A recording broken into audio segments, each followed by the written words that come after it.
അതിമനോഹരമായി വിശുദ്ധ ഖുർആൻ പാരായണം ചെയ്തിരുന്ന സഹാബിയായിരുന്നു മഹാനായ ഉസൈദ് ബിൻ ഹുദൈർ റളിയല്ലാഹു അൻഹു.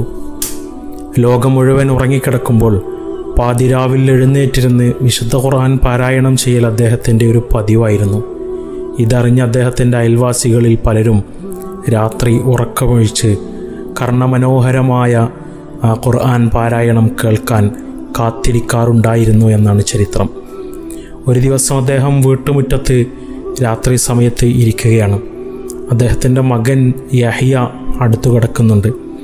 വിശുദ്ധ യുദ്ധങ്ങൾക്ക് വേണ്ടി അദ്ദേഹം തയ്യാറാക്കി വെച്ച കുതിരയെ കുറച്ചപ്പുറത്ത് കെട്ടിയിട്ടിട്ടുണ്ട്. വളരെ ശാന്തമായ രാത്രി. അദ്ദേഹം ഇങ്ങനെ വിശുദ്ധ ഖുർആൻ പാരായണം ചെയ്യാൻ തുടങ്ങി. പാരായണം ചെയ്ത് കുറച്ചിങ്ങനെ കഴിഞ്ഞപ്പോൾ കുതിര വിരളിയെടുക്കാനും അങ്ങോട്ടും ഇങ്ങോട്ടും ഓടാനും തുടങ്ങി. ഉസൈദ് ബിൻ ഹുദൈർ റളിയല്ലാഹു അൻഹു വിശുദ്ധ ഖുർആൻ പാരായണം നിർത്തി. കുതിരയും പതുക്കെ അടങ്ങി. വീണ്ടും ഓതുമ്പോൾ കുതിര വിരളിയെടുക്കുന്നു.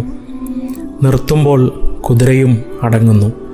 ഇത് ആവർത്തിച്ചപ്പോൾ മകൻ യഹ്യയെ കുതിര ചവിട്ടുമോ എന്ന് പേടിച്ച് മകനെ എടുത്ത് വീടിൻ്റെ അകത്തേക്ക് കടത്താൻ വേണ്ടി ഉസൈദ് റളിയല്ലാഹു അൻഹു എഴുന്നേൽക്കുമ്പോൾ അവിചാരിതമായി ആകാശത്തേക്ക് നോക്കി.